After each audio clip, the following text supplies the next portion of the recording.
Hello and welcome to the Squared Circle Psychobabble. My name is Michael Valenti. This is Ralph Valenti, and we're live on YouTube. So thank you for those that are watching right now, and feel free to join us on the super chat to the right of the screen or comment below. And tonight we're talking about the Elite and New Japan Pro Wrestling. Did the Elite ruin New Japan Pro Wrestling? And this all started from a sign that was at the December 3rd, 2018 episode of Monday Night Raw. So basically, a guy brought a sign up that said that Harold Meij and the Elite have ruined New Japan Pro Wrestling. And with that, a guy took the picture, a screenshot of it, tweeted out to the Elite with basically asking for thoughts. The only one that responded was Kenny Omega. So Kenny Omega responds to the IWC and he says, "Didn't I outdraw Tana and Okada by over 2 times and get attendance records across the board spanning multiple years? Can we talk about that?" Nah, didn't think so. So then someone else replies to him. He says, "Hey, Kenny, are your fans allowed to disagree with you or anything? I'm a fan, and this is exactly why people are hating you." He said, "Cool, I'll agree next time when I'm destroying a company I sacrifice everything for and pray to the heavens that you like me." So a little bit back and forth with the wrestling Twitter. So we thought it would be a good idea to bring this out to Twitter ourselves. And, you know, we got some great responses and we'll be sharing those with you. So if you want to tweet us, go to @SCPB Podcast is our Twitter handle. Use the hashtag Wrestling with Twitter. So here's what we put up there is basically, what are your thoughts? Do you think the Elite have ruined New Japan Pro Wrestling? Ralph, what do you think? Did they ruin New Japan Pro Wrestling? No, they definitely didn't ruin New Japan Pro Wrestling. If anything, they're just creating a situation where New Japan now is expanding into different markets. And part of that expansion into the Western Hemisphere and, expanding into the United States and growing is, catering to those fans as well. So I think a good majority of the people who are upset, a lot of the fans who are upset, are the people who have been watching New Japan for quite some time, and they see that change and they're a little resistant to it. But at the end of the day, I mean, when you talk about what the Bullet Club, what the Elite, what they've done for New Japan, it's really just expansion. And at the end of the day, this is still a business. This is still about dollar signs, asses in seats, merchandise, all of that stuff. All of it's important. And, some people just need to calm down a little bit. I totally agree with that. Without the last 18 months, New Japan Pro Wrestling really, not a lot of American wrestling fans know about New Japan Pro Wrestling before the last 18 months. And it depends on where exactly you started talking about New Japan. Was it the Okada Omega first match that broke the Meltzer scale? Was it the Jericho run-in and challenging Omega? Was it being the Elite? I mean, there's a lot of things, but when it comes down to it, it seems like the mass majority of people that are watching New Japan Pro Wrestling now are watching because of the Elite. Absolutely. So the fact that people are saying that they ruined New Japan Pro Wrestling, I think it's not true. But I understand in some aspects where it could be. People do watch New Japan Pro Wrestling as an alternative to the WWE. Now, the idea that with Harold Meij now running the show of New Japan Pro Wrestling, he wants to westernize the product. So when people hear westernize, they're automatically assuming that they're going to turn into a WWE 2.0. And they see the product right now is god-awful. And right. Raw is at all-time low ratings, which we talked about at nauseum. SmackDown's ratings aren't down. I mean, yes, they are getting billions of dollars in their TV deal, but at the same time, it's just not there. Yeah. So let's go to our first tweet here, and it's by Amy O, who's a big, she's a big fan of New Japan Pro Wrestling and tweets about it all the time on the wrestling Twitter. So she's at Phoenix NJPW, and she basically said the Elite brought in a lot of fun and new fans to New Japan Pro Wrestling, who went who then went to discover a real love and appreciation for the likes of Ishii, Tanahashi, Okada, and the rest of the roster. Meij has brought out a Western expansion including YouTube, English commentary, and expanding U.S. shows, which is entirely true. You think about it, and we're getting the Madison Square Garden show, which sold out in minutes.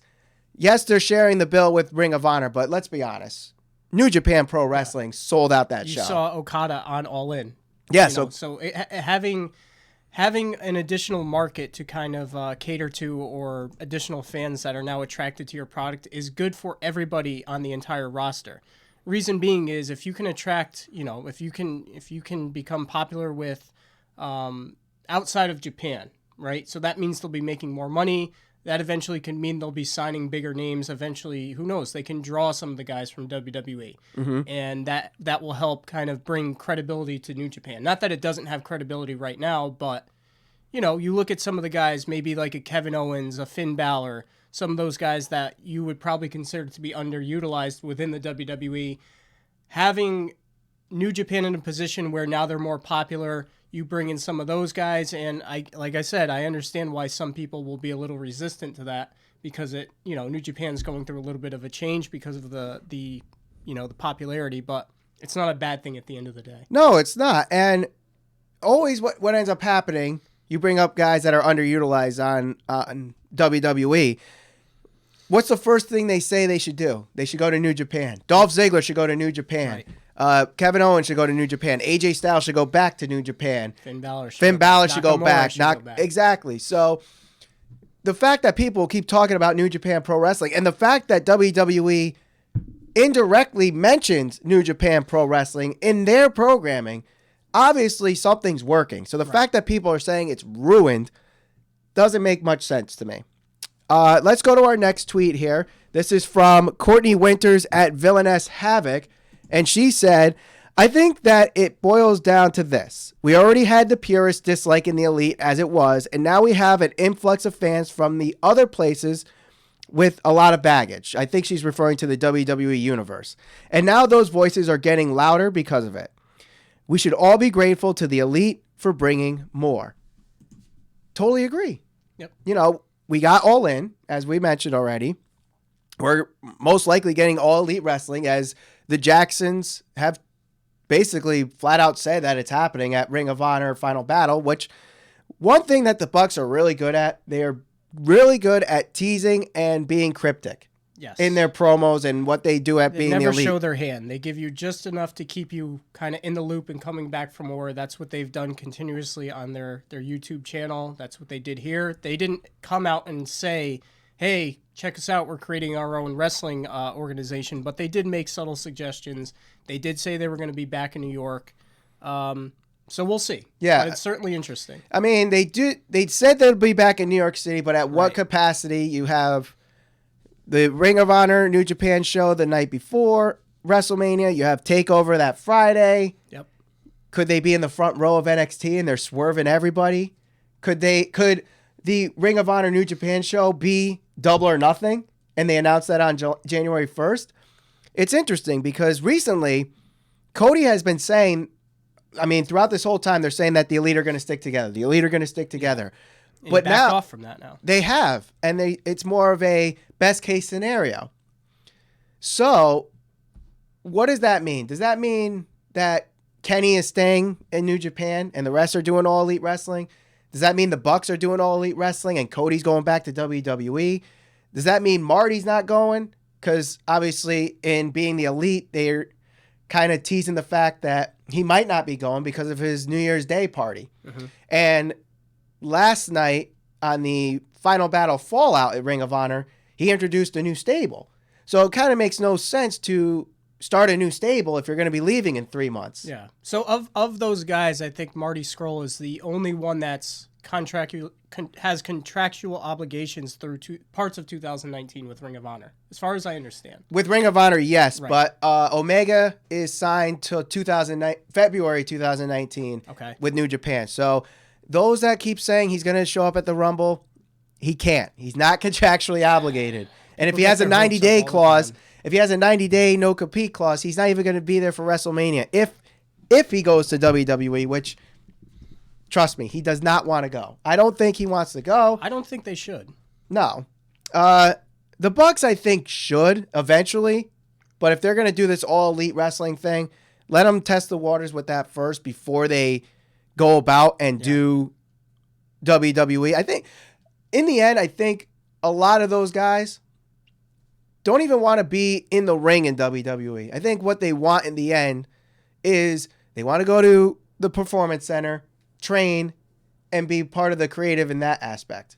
Well, I think my biggest gripe with this whole thing of them going to the WWE, as much as I'd like to see it, I don't want to see it because time and time again, WWE creative has dropped the ball on so many guys, and they've done nothing to lead me to believe that they're going to do anything different with these guys. You know, they do so much with their YouTube channel, the merchandising, everything. They're just on top of their game, and I feel like if they went to WWE, you'd kind of get a watered-down version of the Bullet Club and the Elite, and that's something that I wouldn't want to see. Right. So let's go to our next tweet here as soon as I pull it up here. And this one is from Jen Imperado Pixel at Chetty. And she says, of course I went in a Jericho fan. But after that Kenny Omega match, I had a place in my heart, and so did New Japan Pro Wrestling. The rest came in naturally. Of course, I'm a fan of the Elite, all of them, but also many others. New Japan has such a deep and talented roster, and it's its storytelling. Now, the storytelling definitely is better in New Japan Pro Wrestling right now. Because one thing that Gato, who, those that don't follow New Japan Pro Wrestling, Gato is the guy that's like the main booker in New Japan Pro Wrestling and was Kazichuka Okada's manager, who he just turned on recently to join the Bullet Club. He stays very consistent with everything. So one thing that is a problem right now in the storytelling with New Japan is this Bullet Club story because of the situation with the Elite. Where are they going? Are they going to stick around? A different storyline. So things had to get rushed, and the big problem with that was the Bullet Club, OG, and the Elite, which they are facing each other at Wrestle Kingdom 13. So there's still something there, but because they have Evil and Sonata also in that match, it's not really a payoff. Mm-hmm. There wasn't really a payoff to it. It kind of just abrupted. But I'm also excited to see what comes with the Bullet Club. A good majority of the build for that match kind of happened through social media. Right. And you had that one time where the firing squad came out and jumped the guys from the Bullet Club. But other than that, I mean, it's really kind of flown under the radar. So, yes, it's, I guess, the payoff before whatever ends up happening. But it never really had the build that you'd kind of expect from a feud like that. Right, I understand. And also at the same time, this could be the final match for New Japan Pro Wrestling for the Young Bucks and Cody Rhodes, unless they're doing the Madison Square Garden show. So their storytelling kind of ends abruptly, like I said. But the other match that's also in Wrestle Kingdom 13 is Juice Robinson versus Cody Rhodes. Mm-hmm. This is something that WWE gets grilled on all the time, and that's seeing the same match over and over again. Now, granted, they're not doing it on a weekly basis. Right. There was 3 matches. Let's see. I believe Juice and Cody won was Wrestle Kingdom 11. Then they had their rematch at Dominion. Now they're having their rematch at Wrestle Kingdom 13. So, I mean, there is a little bit of a storyline there, but you have that question of why did Cody take the U.S. title from Juice if he's just going to drop it back to him? Mm-hmm. And that's something that WWE does all the time. They have a guy win it just to drop it back to the previous. The 50-50 booking. The 50-50 booking. So, back to what I was saying, the storytelling, on a good point, you look at Okada versus Omega. Great storytelling there. Switchblade Jay White has had a great year in 2018. A lot of it can be accredited to the storytelling that they have for him. He comes in the night after Wrestle Kingdom at New Year's Dash. Kenny Omega offers him to be in the Bullet Club. He says no. They have a match for the U.S. title, and Jay White wins. He won the U.S. title that night. Right. And after that, eventually Jay White turns on Okada, and Chaos joins the Bullet Club. And unofficially is the leader of the Bullet Club now. So it kind of comes full circle. So, and this is just the great storytelling that WWE currently lacks. And if you look at storytelling aspect, how is that ruined? Right. How is that ruined? Yeah, and I think it speaks to people should give New Japan a little more credit because, as I've said previously, the whole trilogy with Okada and Omega, that went on for over a year, I think. And it still felt fresh. Whereas you had, Roman Reigns and Brock Lesnar continuously, and it just was like beating a dead horse. So, give credit where credit's due. New Japan was on top of their game with that. Also, from an in-ring perspective, when you compare it to something like a Brock Lesnar match, you're going to get unless he's in there with like a Daniel Bryan or AJ Styles, it's kind of the same thing. Suplexes, power moves, F5, 5-minute match, good night, go home. Right. Whereas, some of the more purist fans who are interested in like a longer match, you're going to get the storytelling, you're going to get the match that's going to deliver. And I guess it's all up to the fans to kind of decide what they want to see, but me, I like more of the longer matches, the psychology approach, and I've always been critical of the Brock Lesnar formula, right? The 6 suplexes, the F5, and that's the match. At the end of the day, I think fans are starting to get frustrated with that, and that's driving fans to kind of search out the alternative, which right now would be New Japan. Right. Actually, bringing up ring psychology, I want to bring up our next tweet here. It is better than the Bucks, #elite, at Oso Simba 91. He says, no, but the so-called elite ruined high spots, super kicks, and basic pro wrestling psychology. I understand where he's coming from with this. Right. You have the Young Bucks, who are this highly reputed tag team for being spot monkeys. Now, within the last 12 months, I think they definitely changed their approach to wrestling and have started using ring psychology, especially the match at Strong Style Evolved at Long Beach, where it was the Young Bucks versus Kota Ibushi and Kenny Omega, the Golden Lovers. And the storytelling of that, where the Bucks didn't want to beat Kenny, and Kenny didn't want to beat the Bucks, but because they're having this match, someone has to win. Yeah. And you have Matt Jackson selling his back. This is really the first time he's selling his back injury, really much. So in that regard, they've improved so much. And till this day, Matt Jackson is still selling his back injury, even though I believe it's a kayfabe injury. It's not. I don't think his back is really injured to a point the way he's selling it. But even on being the elite, he'll sell it like he's doing DDP yoga all the time to help his back. Right. So in that regard, their ring psychology is better. The super kicks, I mean, they're one of the reasons why everybody does a super kick now. Yes, Shawn Michaels really started the movement because it was his finisher, but the Young Bucks made it a super kick party. So, well, yeah, you look at them, you look at a good majority of the people in WWE, NXT now. What once was Shawn Michaels' finisher a move nobody else was allowed to do. You have, the Young Bucks, Dolph Ziggler, Kevin Owens. It's like everybody's doing super kicks. Everybody's doing the same spots. And this is the one tweet that I certainly can relate to. I understand it. And I know a lot of the purists, like the fans who have been watching wrestling for quite a long time, some of them may agree. Some of them prefer the more traditional style match with more psychology, less high spots. But at the end of the day, this is still producer and consumer. This is still supply and demand. And right now, outside of WWE, the elite is the hottest thing going. So who are we to really decide what a match should be? If people pay to see these guys, if people are still buying the merchandise, buying tickets, and going to shows to see these guys and everything else in between, it's not up to us to say, well, I don't agree with the way you're performing your matches, so you have to go back to a more traditional style.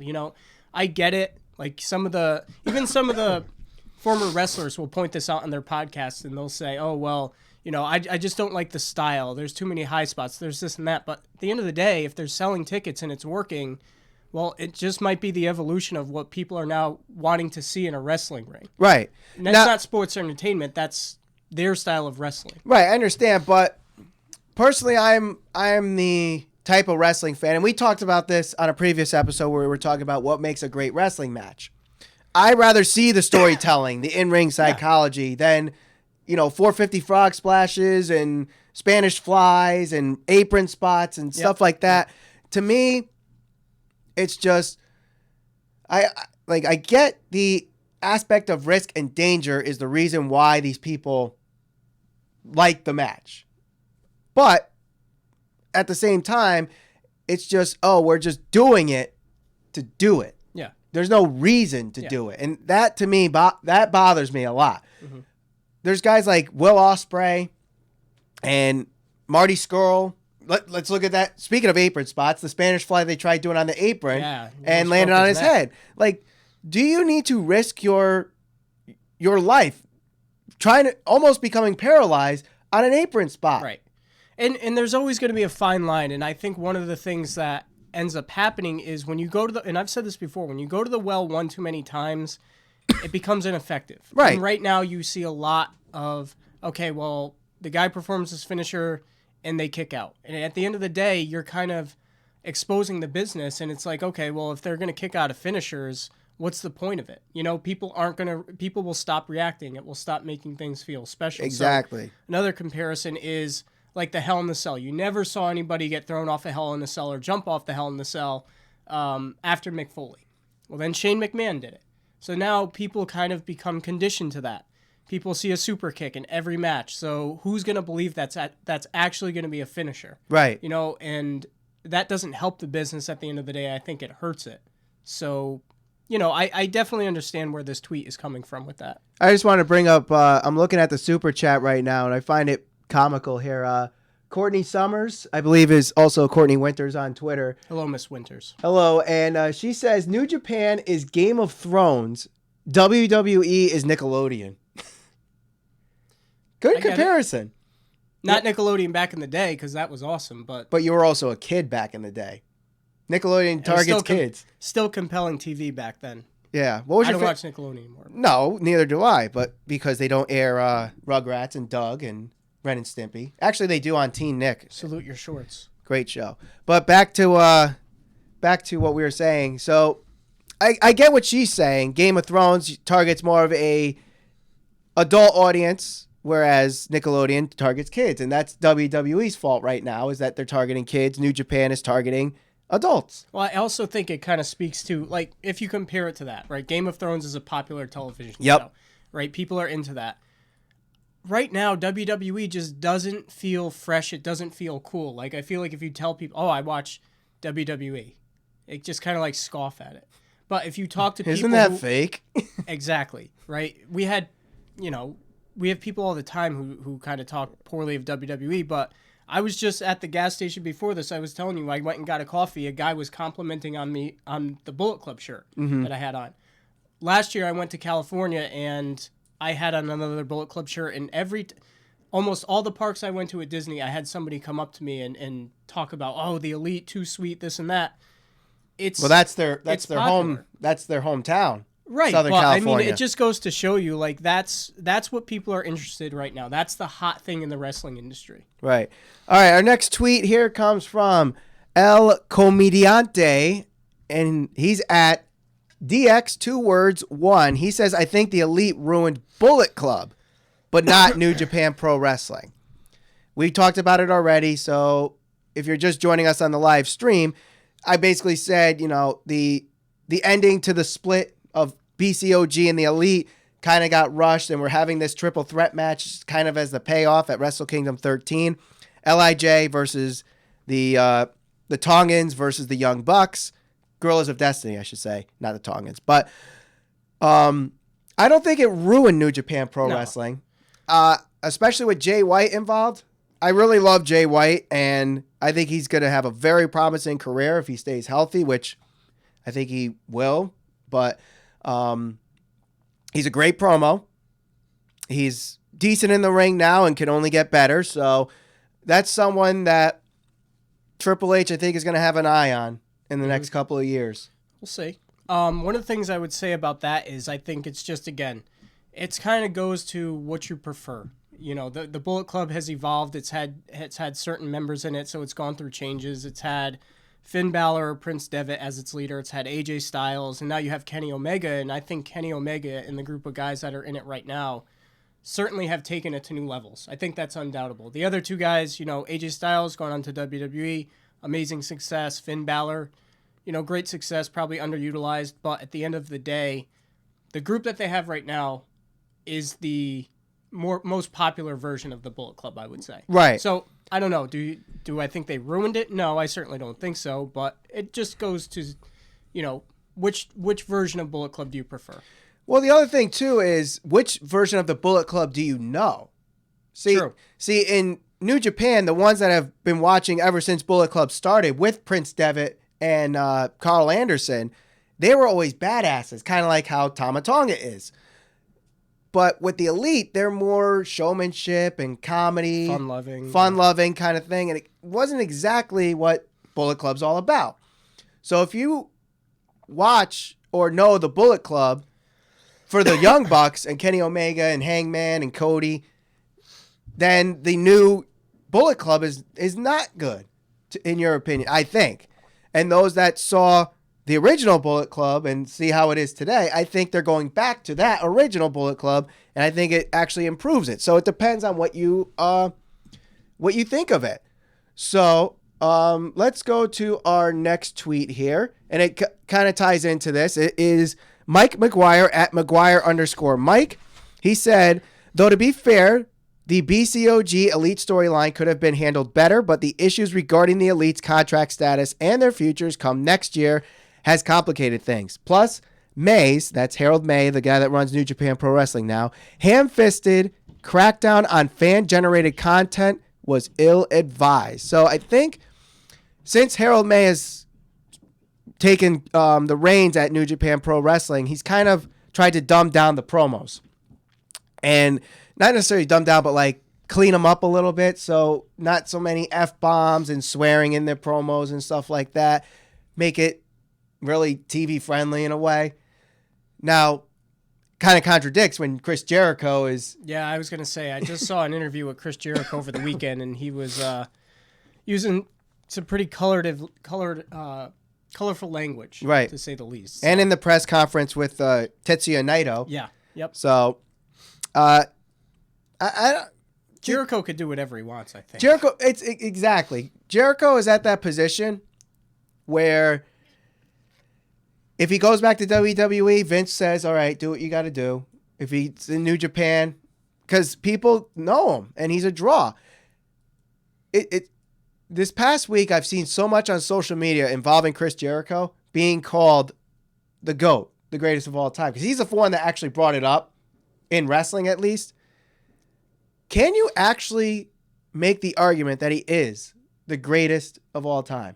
I'm sure you could. I mean, look at what he's done. He's been able to reinvent himself and keep himself relevant after all these years. If you told me back in the 90s that, out of all the guys, you had Mick Foley, Triple H, Stone Cold, Rock, Chris Jericho, if you were to tell me that he was going to be the most relevant one of all those guys today, I would have told you were crazy. Right. But here he is in New Japan doing his thing, reinventing himself. Even when his last run in the WWE with Kevin Owens and The List and all of that stuff. I mean, the guy just gets it. He's a genius. He knows how to strike when the iron's hot, and he takes advantage of all of that. And I saw something on Facebook. Someone actually posted the accolades that he's had in his wrestling career. Chris Jericho has main evented a WrestleMania. He has been a world champion in almost every promotion he's been in, with the exception of WCW. Had a big storyline in WCW with the Goldberg stuff. Yep. I believe he headlined ECW. He headlined and main evented New Japan. So, and he's been a champion in every promotion that he's been in. So it's kind of hard not to say he's the greatest of all time. Am I a Chris Jericho fan? Yes. Do I think he's the greatest of all time? No. But I understand the argument now. You could probably put him top 5 just based on right the recent success he's had over right. the years. But all right, so let's see. Do we have another tweet ready? We do. As soon as I pull it up here.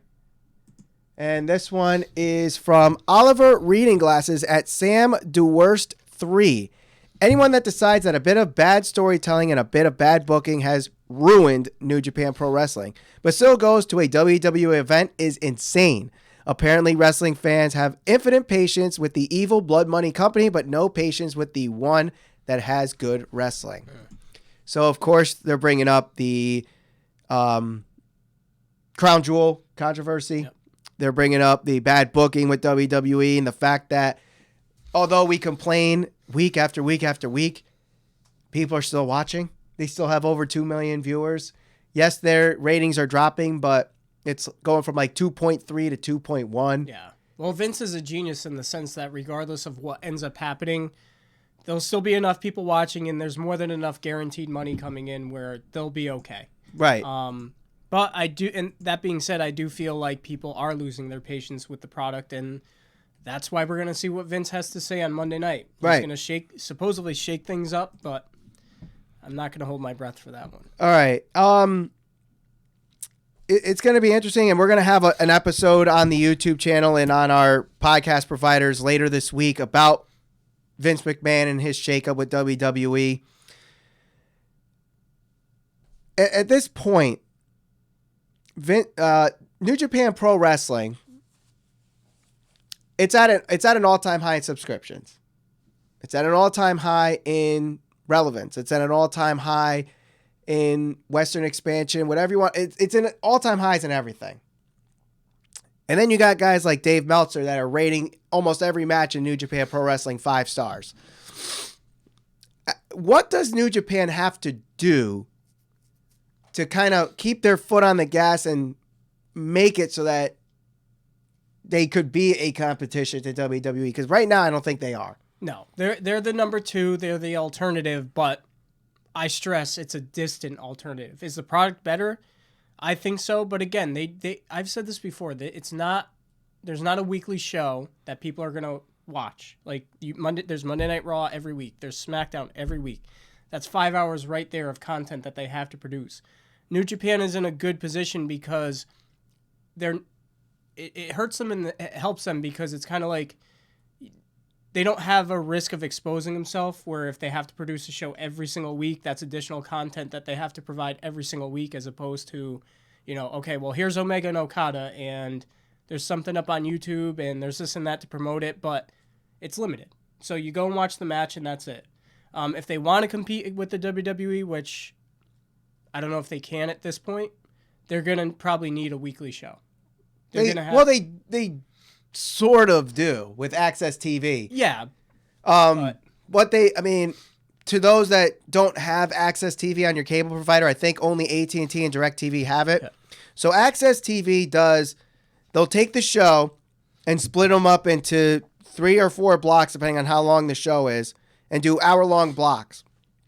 Now, they usually do, Jim Ross and Josh Barnett are the commentators for it, which a lot of people criticize that JR doesn't do a good job doing New Japan Pro Wrestling. I understand, but being someone that does play-by-play announcing, it is much easier to do play-by-play announcing live than it is in post. So I'm not saying that's the excuse. I'm just saying it's harder. I'm not trying to be like the WWE writers saying, well, it's hard to write 5 hours of programming every week. No, I'm just saying it's harder to do it live, or it's harder to do it taped than it is live because you kind of have to fake that it's live. So in that regard, I could see why people don't like JR on New Japan Pro Wrestling. But Kevin Kelly and Don Callis, they're great. I love them on commentary. And what they're doing this year, starting with Wrestle Kingdom. Wrestle Kingdom will be live, well, I should say re-aired that night. So they're going to take the entire show and air it that Friday night on Access TV, and then they're going to do their weekly programming based on. So there is a weekly program. It's just not to WWE's live programming. Yeah, you have to go out of your way to kind of find it, and not everybody can access it. Right. So we have one more tweet here, and this is from our friend Wilfred, who is on the podcast. Wilfred Roches. He is a big New Japan fan and does a New Japan podcast. So check him out at Wilfred Watches. And he also has his blog at NJPW US. He says simply, nope, just a jaded fan who went to Walmart and bought a marker and poster board trying to be edgy. Simple as that. As I like to call him, a mouth-breathing basement dweller. Sounds like a millennial. Could be a millennial. Not the millennial man like Becky Lynch, as Ronda Rousey likes to call her. Jericho is a millennial man, in my book. Oh, because of his countdown? Absolutely. Well, no one actually called him the millennial man. I think they did, actually. Did they? They call him the millennium man. I don't think the millennial man. Okay, well. There's a difference between millennium and millennial. To each his own, then. I guess so. Well, let us know what you think here. Comment below. I see the chats. It's kind of hard to read because the screen's from a distance from me. I apologize. I'm trying to read them. So let's see what we got here. Try to get to them. There's so much going on. It's going too fast for me to catch up. But comment below. Tell us what you think. Did the Elite ruin New Japan Pro Wrestling? You can also tweet us at SCPB Podcast. Use the hashtag Wrestling with Twitter. Don't forget to subscribe and review on your favorite podcast providers. We're on Podbean, iTunes, Stitcher, Google Play, whatever other ones. TuneIn Radio. We're all over. Make sure you subscribe, review, give us that 5-star rating. And also subscribe and hit the bell for notifications. We're trying to get to 1,000 YouTube subscribers before the Royal Rumble. So I'd like to thank you all for watching this live stream. And if you're listening or watching afterwards, thank you for watching this here. For Ralph Valenti, my name is Michael Valenti. Thank you for watching the Squared Circle Psychobabble.